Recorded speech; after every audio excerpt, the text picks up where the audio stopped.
कहते हैं हकीकत रूबरू हो तो अदाकारी नहीं चलती। हकीकत रूबरू हो तो अदाकारी नहीं चलती और खुदा के सामने बंदों की मक्कारी नहीं चलती। तुम्हारा दबदबा तुम्हारी सरकार तक है। तुम्हारा दबदबा योगी जी तुम्हारी सरकार तक है और यही सरकार जब तुम्हारी चली जाएगी तो जिस जगह सदन में खड़े होकर के रो रहे थे कि मेरे खिलाफ फर्जी मुकदमे, योगी जी सदन में रो रहे थे कि मेरे खिलाफ फर्जी मुकदमे लेकर के मुझे जेल भेजा जाएगा। तो योगी जी समय याद रखिएगा, ये आप तिवारी जी पे जो आरोप लगा रहे हैं, समझे, ये वो तिवारी जी हैं कि अगर भारतीय जनता पार्टी इनको पैसे से अपने बराबर तौल देगी तो तिवारी जी अखिलेश यादव जी का दामन छोड़ करके नहीं जाएंगे। पांडे जी तो चले गए थे, मनोज पांडे क्या बात करेंगे। लालच से सपा के साथ है। लोग तो कहते हैं असली पंडित ठाकुर का जितना काम बीजेपी में सम्मान है, सपा में इतना सम्मान कहाँ है। ओ ये इनके सपा के साथ आ गए। एक शेर सुनो पहले। हाँ। खामोश मिजाजी तुम्हें जीने नहीं देगी। खामोश मिजाजी तुम्हें जीने नहीं देगी। इस दौर में जीना है तो कोहराम मचा दो। इस दौर में जीना है तो कोहराम मचा दो। समाजवादी पार्टी एक ऐसी पार्टी है जिसके राष्ट्रीय अध्यक्ष मोहतरम अखिलेश यादव साहब और आप तिवारी जी पे जो आरोप लगा रहे हैं, समझे, ये वो तिवारी जी हैं कि अगर भारतीय जनता पार्टी इनको पैसे से अपने बराबर तौल देगी तो तिवारी जी अखिलेश यादव जी का दामन छोड़ करके नहीं जाएंगे। पांडे जी तो चले गए थे। मनोज पांडे की आप बात करेंगे। मनोज पांडे सुनिए, मनोज पांडे जी की आप बात मत करिए। ये उनमें और इनमें वो पांडे थे, ये तिवारी हैं। अच्छा, समझ रहे हैं। वो मनोज पांडे जो है उनका अपना लालच था। ये बिना लालच के समाजवादी पार्टी का और अखिलेश यादव जी का दामन थामे हुए हैं। अगर ऑफर इनको मिल जाए, आप लोग कह रहे हैं उनको ऑफर मिला और तिवारी जी को ऑफर मिल जाएगा, चले जाएंगे, कैसे रोक पाएंगे? मैं कह रहा हूँ अखिलेश जी का दामन छोड़ करके तिवारी जी नहीं जाएंगे।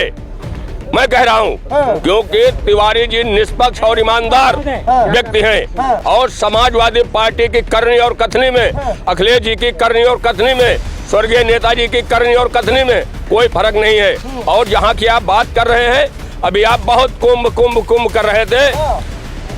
भारतीय जनता पार्टी के जो आज मुख्यमंत्री हैं बहुत दबंग किस्म के अपने को आपको कहते हैं कि मैं हिंदू को, मुसलमान को, सिख को, ईसाई को, ये वो दुनिया भर की बातें करते हैं। सारे मुसलमानों को कुंभ जाने के लिए मना किया गया। एक भी दुकानदार वहां दुकान नहीं लगाने दिया। ठीक है, आपका धार्मिक मामला है। आज ये भगदड़ जब हुई, वहां पर लोगों को जान बचाने का समय आया तो इलाहाबाद के सैकड़ों मुसलमानों ने मस्जिद मदरसे अपने घर खोल दिए कि ये सनातन धर्म के भाई हमारे हैं, आएंगे हमारे यहाँ, बैठेंगे, खाएंगे, पिएंगे, बैठेंगे। अब योगी जी कहाँ गए? आज जिस तरीके से उत्तर प्रदेश की योगी हुकूमत महाकुंभ लोग को लेकर के, वो लोग जैसे जो हिंदू लोग मस्जिद चले गए तो अपवित्र तो नहीं हो गया आपकी मस्जिद? अभी अखिलेश जी वहाँ गए थे, मंदिर गए थे, वहाँ धुलवाया गया था, अपवित्र हो गया था मंदिर, तो आप लोगों की मस्जिद अपवित्र नहीं तो हो गई? मस्जिद न कहीं अपवित्र होती हो, पवित्र कल भी थी, आज भी है, जब तक रहेगी तब तक वो पवित्र ही रहेगी। हिंदू को जाने से कोई दिक्कत नहीं हुई? कोई दिक्कत नहीं है। इंसान है, सबसे पहले इंसानियत और मानवता, मानवता से बढ़ के इस दुनिया में कहीं कोई चीज नहीं है। और अब आप आ जाइए मिल्कीपुर पे। आज जो मिल्कीपुर विधानसभा के क्षेत्र में चुनाव हो रहा है, तो यहाँ पर योगी जी कितनी बार आ चुके हैं, क्योंकि उनको पिछला 2024 वाला चुनाव और यहाँ अयोध्या की जनता देख चुकी है, क्योंकि उन्होंने सिर्फ हिंदू मुसलमान मंदिर मस्जिद के अलावा कोई काम नहीं किया। इस वजह से उनको ये डर सता रहा है।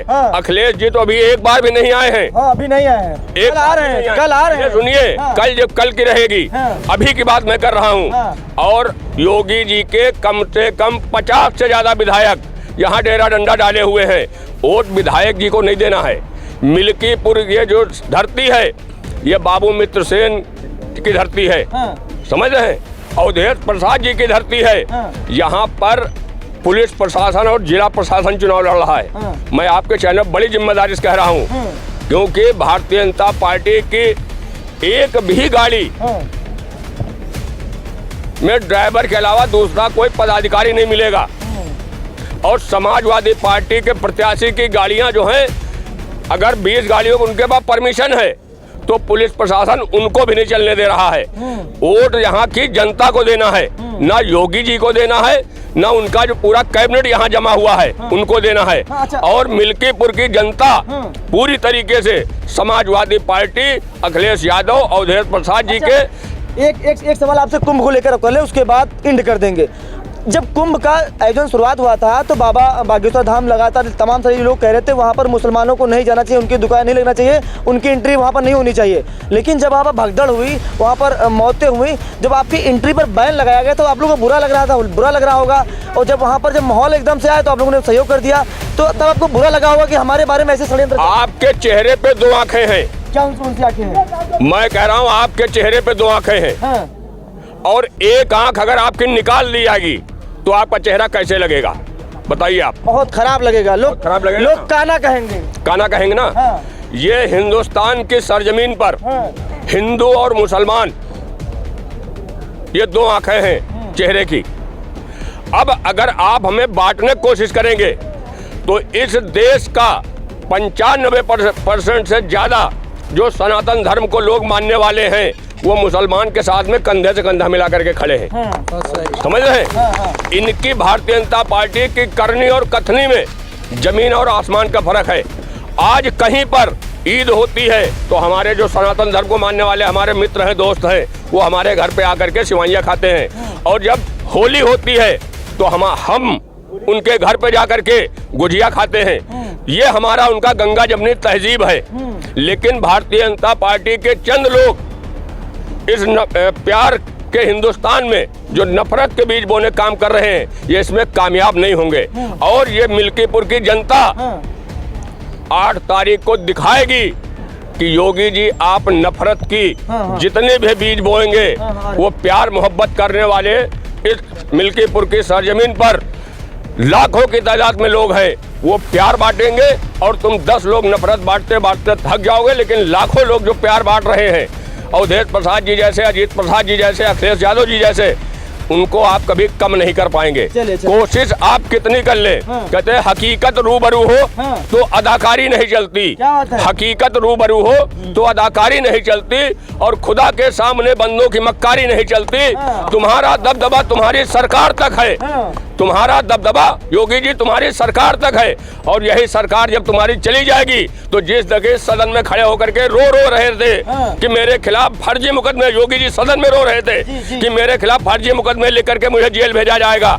तो योगी जी समय याद रखिएगा, ये समय आपका जब बदलेगा तो यही जनता आपको भी जेल जाने की आप तैयारी करिएगा। चलिए भैया तैयारी करिएगा। भाई साहब मैं ये कहना चाह रहा हूँ, मेरी बात जितने भी डॉक्टर बाबा साहेब भीमराव अंबेडकर के अनुयायी मेरी बात सुन रहे हैं, मैं उनको सबसे पहले बाबा साहेब भीमराव अंबेडकर ने जो संविधान बनाया है उस संविधान का अनुच्छेद 15 मैं बता देना चाहता हूँ। भारतीय संविधान का अनुच्छेद 15 कहता है कि राज्य किसी के साथ धर्म, मूल, वंश, जाति, लिंग, जन्म स्थान के आधार पर भेदभाव नहीं करेगा। ठीक है। और जो महाकुंभ में ये हादसा हुआ है, इतने लोगों की जान गई है, तो जिसके घर के बेटे मरे हैं, जिसके घर की बेटियां मरी हैं, जिसके घर के जिसका व्यक्तिगत तौर पर जिसके हास हुआ है, उसके दिल से पूछिए, उसको ही पता चलेगा कि दर्द क्या होता है।